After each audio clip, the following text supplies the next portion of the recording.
Hey, what's up everybody? Welcome to Ryan Cook Carving. Today we are going to talk about how to carve. So this is not a tool talk video, this is a how to carve video, but at the same time, as I'm saying it out loud, I realize that there are so many different ways to do anything that this is going to be a how to carve tail feathers video, but mostly how I carve them and how you can take some bits and pieces from it and make it your own when you do your tail feathers. If you're just getting started, this will be a really good, helpful video for you. If you're a more advanced carver, this one might not be for you, but maybe you'll pick up something that I do that you like that you can use in your own work, right? Because to be honest, I'm never gonna get it right. I've got a really cool book here. This is a book if you guys getting books for references. This is one I use. It's very hard to find. Denny Rogers, The Eagle Book. This is one of his first books. I have a lot of his books actually. His Great Horned Owl one is amazing. The Hawk one is amazing. The Eagle one is a little harder to find. As you can tell, I have kicked the Nikes out of this one. And but it's really cool because you can, I got it really wet, so I'm not sure if it's actually gonna even work for the page, but it shows you in depth, like, you know, good references, good ways to carve, good ways to do stuff. You know, I'm gonna be doing the claws here soon. That's gonna be something I'm gonna be looking at. But we're talking tail feathers today. So we're gonna talk about how to lay them in, what saws I use, and what tools I'm thinking of. Now this will be enough of a reference right here. This is the bottom side of the tail feathers. So this is why this one is at top. I already started carving it a bit. I'm gonna go over them to show you how I do it. But once I started doing it, I was thinking to myself, you know what? This could be something helpful to, you know, help get you going, help get your tail feathers to another level, and help thinking about layering the feathers. Now, if I can open this page, hopefully without ripping it. There we go. There is the backside of the tail feather. So I could put that right here and I can look at it. Now this is a sketch too. Remember guys, I've talked about this before. This is just a sketch. So he has gotten it wrong also, no matter how professional he is. I definitely look for references. I constantly use real pictures. Like references of carvers are always gonna get it wrong. It's never right. I'm not gonna get it right here. All I'm trying to do here is give you a suggestion as to how to do it. So I'm gonna use my 2511 and I'm gonna do what I already know. Like I could use this here. I like to count the feathers out. 1, 2, 3, 4, 5, 6. So that means there's what, 13 maybe? 1, 4, 5, 6, 7, 8, 9, 10, 11. So 11 tail feathers that are like the major primaries, and then it even has their lengths as to the scale of it, right? So there is a more in-depth tail feathers section here, which I don't think my book will survive to open the pages. I left it out in the rain. I'm also going to be ordering one of these.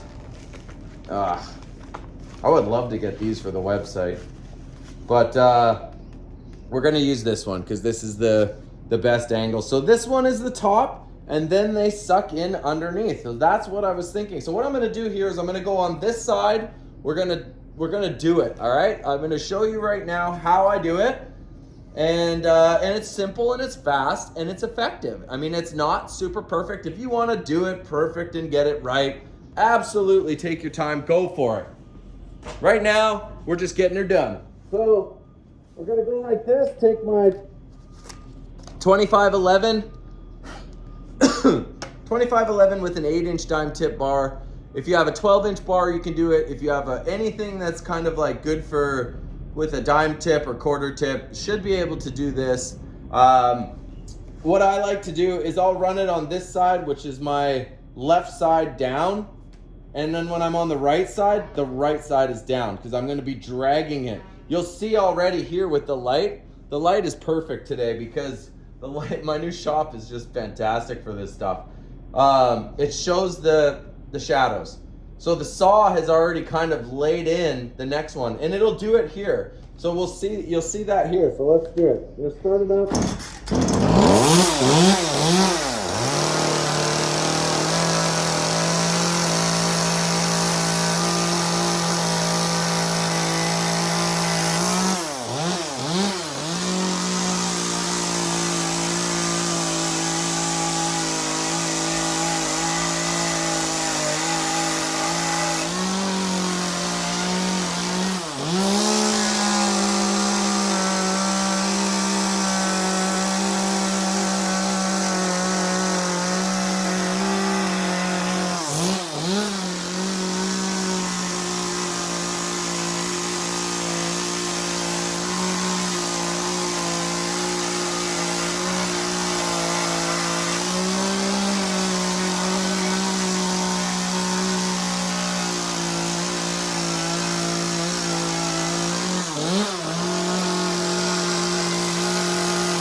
can see how they just lay in there, right?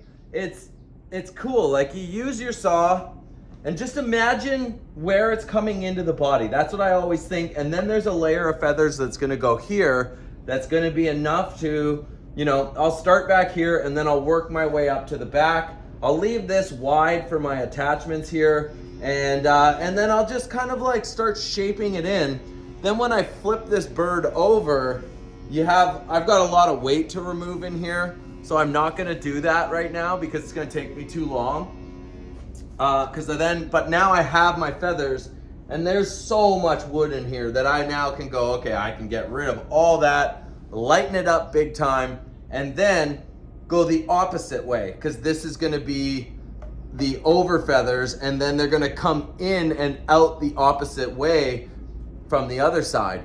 Hopefully that makes sense to you. And then, you know, you can really start to taper this in.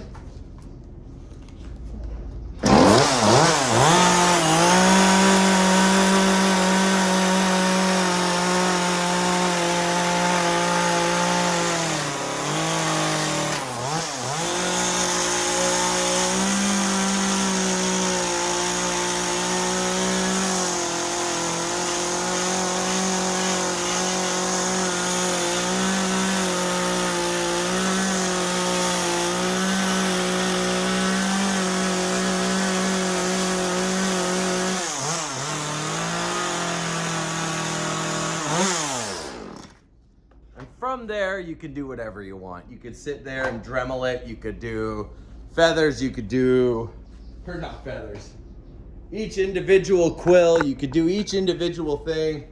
You got so many options when it comes to laying in these feathers. But the way I'm trying to do it is I'm not going too deep, right? You saw on the right side when I was laying that feather pattern in that I'm just going like the tooth deep. I'm watching the tooth. Ooh, yeah, baby, that's hot. Hot. Woo. Gosh, that's hot. But you can see this chain's kind of on the outs. I'm starting to watch it. I could hear it chattering. You can see the chain is kind of like going, which means that this chain is getting close and this bar is actually getting close to the end of its life for what I will keep it. I'll go get it refurbished. Canon refurbishes them sometimes, so I'll refurbish that bar. But what I'm doing, you'll see sometimes when I was like drawing down on the saw like this, coming this way, I'm literally thinking about my tooth and the gap from where that tooth, the top of that tooth to where the tip of that bar is. I'm being smooth. I don't want to go too deep. You hold it steady and try to just guide it because you want it to flow, right? You want there to be like a cool flow to it. I think that's so important with all carvings, because like I've said a million times and I'll always say it, beautiful lines make carvings beautiful. Smooth lines make it so the eye doesn't get caught up in jaggedness, right? Like look behind the mountain right there. Yes, it is not perfectly smooth, but there's nice lines. But when you're carving and you want like a nice, subtle, smooth line, like the ram's horns here, like I'll take my time right here, really make sure that visually that works and makes it so that it looks good, because may not be perfect, but it does look good and it doesn't catch your eye to make your eye go, ooh, that's jarring, you know? Like that's something when you're carving, think about smooth lines, soft textures. And here is exactly like kind of what I'm thinking. I'm trying to like make it nice. Is it perfect? No. Is there one too many feathers? 11 feathers. Look at me go. I wasn't even trying to do that. I actually thought there was 13. And then after that, I'm just gonna start layering in. And I'm using this saw, like this.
go.